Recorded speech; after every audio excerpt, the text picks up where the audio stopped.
Hello and welcome to episode number 65 of Creating a Legend. I am the FM Novice.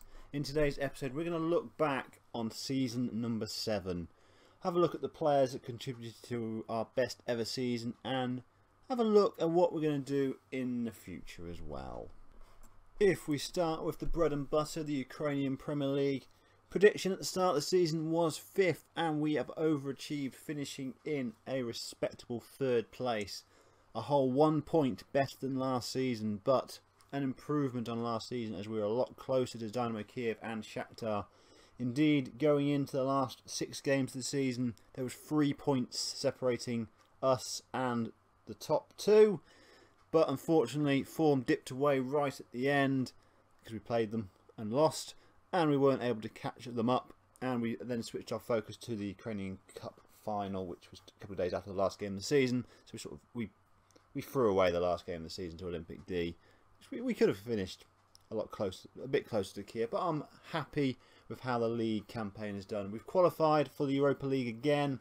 Group stages automatically, so that's another £2 million in the old bank account straight away. A very positive season overall. Next season, I would imagine the expectation will be to do exactly the same, if not push on for 2nd or 1st, which I'm confident we can at least finish 3rd next season, maybe get a bit closer to Shakhtar and Kiev. Our biggest problem is we have no real way of beating them. So the league dinged off to a great start. Shakhtar and Kiev in the first 3 matches was always going to be a tricky one. We lost both of them, got a draw in between, then went on a 5-game unbeaten run, which really kick-started our season. Then a little wobble, 1 win in 6, but then we hit form.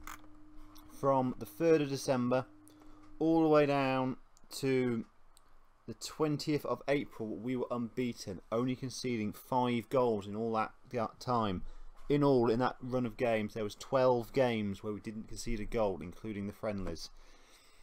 So we ended the regular season well, unbeaten, but then we got into the championship playoffs section, and inconsistent we were, which was disappointing. Our biggest problem is goals. Our top scorer was Denis Yanikov, who didn't score a goal past the 3rd of March. And the second top scorer was Alexei Gutselik, who didn't score a goal past the 16th of December. So a fair whack at the end of the season with neither of those guys scoring a goal, which was a bit frustrating because we had no real other strikers scoring a goal. In fact, our strikers scored on the 16th of December, and every other goal from then until the 5th of May when Leonard Bolin scored. So we scored 1 goal from our strikers in the league in 2024. Thank goodness our midfielders know where the back of the net is, and we're quite good at defending. So that shows us where our biggest weakness is at the moment in our squad, but more on that later. The next area to look at is the Ukrainian Cup. Expectation was the quarterfinals. We have gone beyond that, got to the final, and unfortunately we faced Dynamo Kiev. We were only ever going to get Kiev or Shakhtar in the final, and we got Kiev and they beat us. Disappointing result. First half it was fairly even, lots and lots of chances, and second half there was nothing in the game. We couldn't create anything and we lost that game 2-1. We conceded an own goal in that one as well, so technically we scored 2, they just scored 1, so we should get the trophy, but the referee was deaf to my arguments on that one. The biggest success story was the Europa League. My expectation going into this was, let's give the group stages a real good go, maybe qualify as 2nd place. We were seeded 4th. We played 6, we won 6. It was never really in doubt, really. We had a great start to AA Ghent, stuffed Rapid Vienna 7-2. That was a fantastic result. Then did well against Borussia Mönchengladbach. 2 relatively close games, but we saw them through, and then finished off in style, beating Ghent and Rapid Vienna as well. Then from then on, it was the knockout rounds, playing 2 games. As I say, my expectation was, we've already exceeded that. Let's just see what happens. We beat Basel 1-0 on aggregate, 2 very, very close games. Then beat Dortmund, which is a fantastic achievement, 2-0 on aggregate. Mikhailo Plotnicki scoring the winner in the 2nd leg. My gamble, just putting him on there just to see what he does, and he scored a goal. And then we almost beat Inter Milan. Lost them 2-1 at our place. We scored a late goal to make it the second leg a bit more interesting, and we were 2-0 up in the return leg going into the last 5 minutes of the game, I think it was. Yep, last 5 minutes. And then they scored a goal to force it to extra time, and they scored a second a few minutes later to win the tie on aggregate 4-3, which is a little bit disappointing that we were so close, but massively overachieved, massively boosted our bank balance. We started the season at this point about £1.5 million in debt, and we've been in that position pretty much since the start, with no real hope of getting out of that position. We sold Karol Iasa for 3.4 million, and then the Europa League took over and our bank balance has just dramatically improved. We've made just under £8 million profit this season. I'm going to do this review on the players slightly differently. I'm going to go through all the players that played a game and just talk about them a little bit. So, Bogdan Sarniowski was our first choice keeper, played pretty much every game, only missed one match throughout the entire season. We played 45, he played 44. This guy is comfortably our first choice keeper and will remain so for the foreseeable future. Really good attributes all round, a really solid, good goalkeeper for us. The only other keeper used was Eugene Past, who is retiring in a couple of weeks' time. However, I have offered him a deal to become our under-21s goalkeeping coach, because one part of this save that I want to do is keep the legends of the club involved with the club. He maybe calling me a legend might be a bit of a stretch, but he has done a really, really good job for us since we brought him in. Regular first choice keeper for the first 3 seasons, and then a reliable backup for the last 2. Vladislav Kravchenko. Possibly my favourite player on the save. This guy's attributes are really, really poor and decreasing gradually over time. He's 31 years old now, but he has been a consistent performer. 7.13 over this season. Just does a really good job every single week, which has meant Alexander Miginov has become our second choice left back, and I am trying to get him out of the club, hopefully to recoup that £2.3 million that he is apparently worth, but I don't think there's going to be many takers. He's 30 years old now, last year of his contract. If I can get anything for him, I'll be happy. The only sort of stumbling block for me, or trying to maybe think about keeping him, is his determination of 20. That is superb for tutoring, and he's a good person in the dressing room. The amount of times he's talked to a annoyed player and got them back on my side has been sensational, but I am trying to push him out the door. My Brazilian left back Valencia has been on loan for the past 2 seasons. He is probably better than Kravchenko, but I've been using him as a backup. He's played 17 times in 2 seasons. I may try and see if he wants another year on similar terms. He's only on a small wage, so it's not going to be a massive amount of money, and it will mean I've got a backup left back, even though I am planning to bring in another left back into the club. But he does a decent job for me when required. Longer term, Maxim Klitmakov is my left back. I would hope. He is a natural right back at the moment, but at 16 years old, he is a 5-star potential player. I think that this guy could be, with the right tutoring and nurturing, be the best regen that we have had come directly through our club. Vladislav Gelchek is probably the most unluckiest player in the club. He has been a very solid right back for me since I signed him 134 games ago. He has now scored for the club in the Ukrainian Cup, so that's 1 goal in 134. And then I brought in Abubakari Dembele, who is just better and a lot younger. An amazingly potential player. Current 4-star ability, 5-star potential.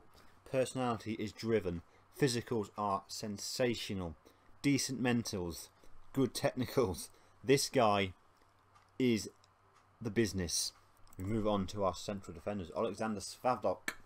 I've been calling him Stavok wrongly since he joined us, so I am trying to remember it. It's SVAT, not STAV. 3-star current ability, won't improve. 29 years old, just signed a new 2-year deal. Really solid, good player for me. Good physicals, does exactly what you want from a centre half. Heading, marking, tackling, all in double figures. Just a really solid player to have at the club. Bogdan Kovachenko is a younger version of Stavok. 21 years old, Not quite as good in terms of the physicals or the mentals, but heading, marking, tackling are all really, really good. Potential 4.5-star player. Being a first choice for me this season. Average rating of 7.21. Really, really strong. Being called up to the Ukrainian national side throughout the season, but hasn't yet secured a full cap, but it's only a matter of time, and is just about to sign a new contract with the club. Nazarij Muravsky has been a peripheral figure this season. He was first choice last season, but he's struggled to get himself into the team on a regular basis. Average rating of 6.96 will probably show just how well Kovachenko and Svatok have played throughout the season. Year left on his contract, won't improve that much from what he is at the moment. I think his time has come where I may look to move him on, because I've got a couple of younger guys behind him that I think should be given more of a chance. And the first one to mention is Ruslan Mikhailov, who's been with us for a fair while, to be fair to him. He came through, I think, the second or third season as a regen, but he's only played a couple of league games for us now. He's not that great to look at. Decent physicals, okay mentals, and improving in the key technicals, heading, marking and tackling. Potential 3-star centre-back. He might be a decent option for us, which he may become our new Muravsky in that sort of always on the bench, always around the peripherals of the squad. If we're talking about potential, we're talking about Maxim Vasiljev. He is 4.5-star potential centre-back, 18 years old. Brought him in from UFC Dnipro last season. He played once in the last game of the season. Has a lot of work to do on his heading. He's only 5'10", which is a little bit of a concern for a centre-half. But he's only 18. He will improve, and I think he'll be involved a lot more next season. And also very quickly mention Denis Novikov. Played once off the bench last season in the Europa League, just as we would have qualified, and we gave him a chance to make his debut. Potential a 3-star player. Unlikely at this stage to become anything if you're looking at those attributes. Denis Yanikov, my first inside inverted winger, a natural in that position as well. Started the season on fire. 13 goals in about 15 games, and then didn't score again. His problem was we got Fofana, and Fofana is younger and potentially better. We'll talk about Fofana next. The attributes don't look that amazing on first glance. Technically, they're pretty decent. He's good at crossing, good at corners, good at passing. Determination of 19, teamwork 17, work rate 14. Lovely little physicals as well. He just does the business. Already valued at nearly £5 million. He's only 19 years old. We'll talk next about the Ukrainian Player of the Year, Mikhail Chernik, one of our own.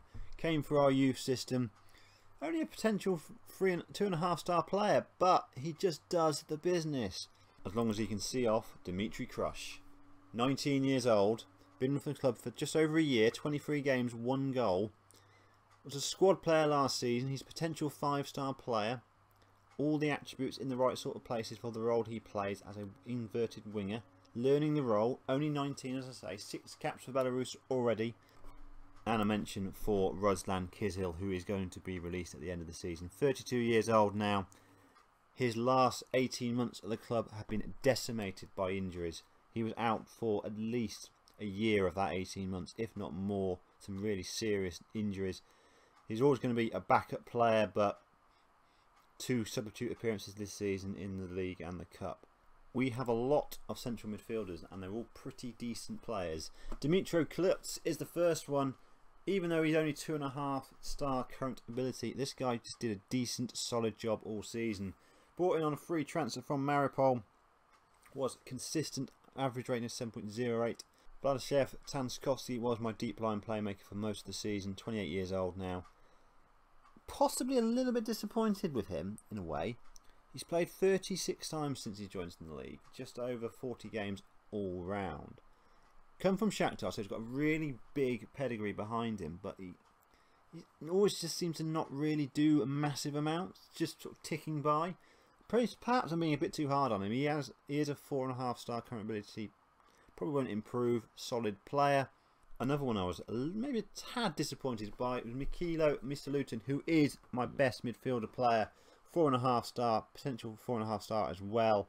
But his average rating was 7.15, so a really consistent performer overall.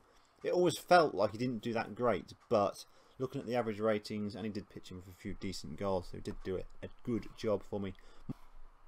Igor Kogot, probably my most valuable player, valued at £7 million. The club captain, 2 years left on his deal. He is on a very good wage as well, but he generally does a decent job.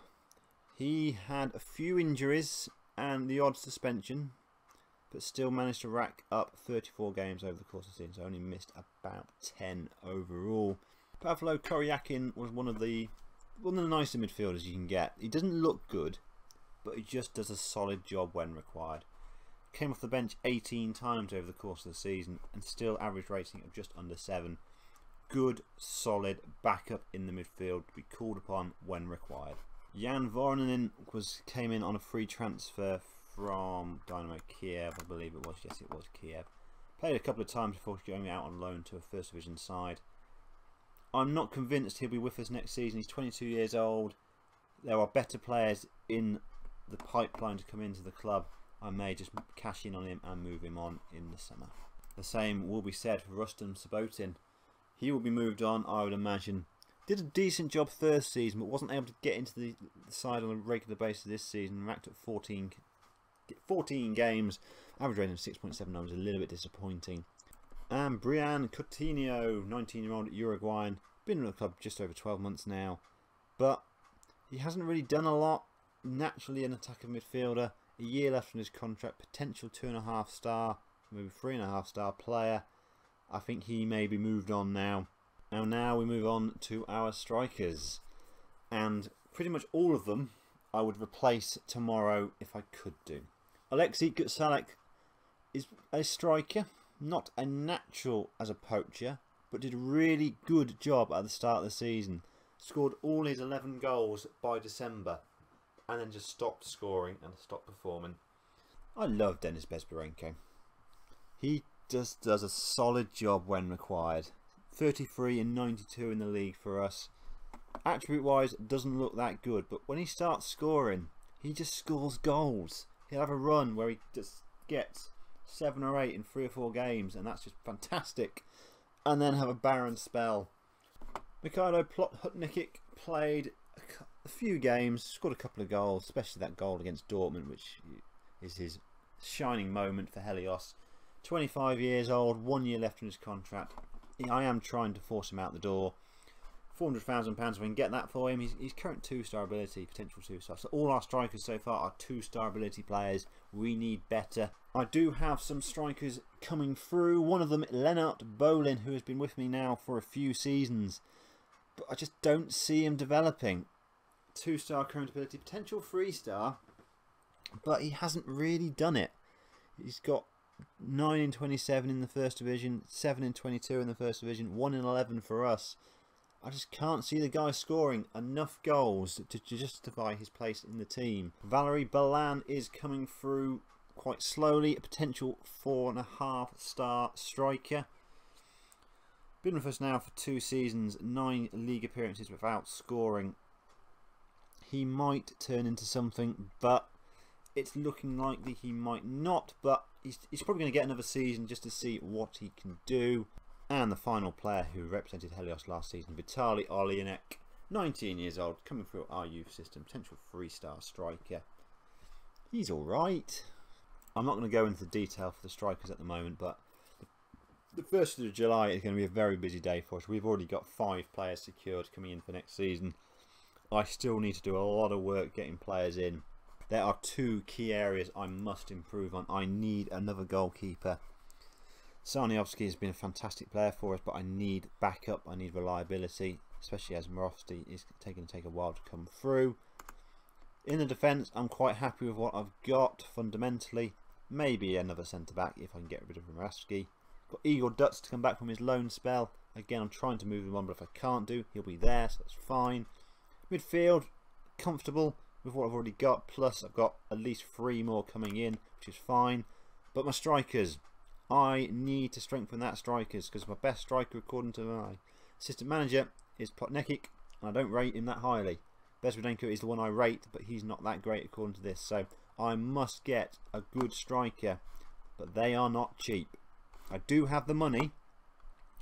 Wage budget, I've got about £6 grand a week, spare at the moment, and my next season wage budget is apparently going to be £80,000 a week.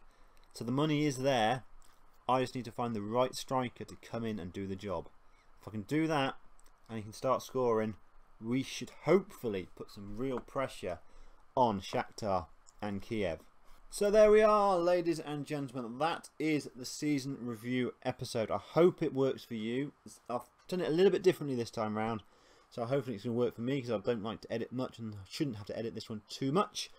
So that is the season done and dusted. Next season will be season number 8.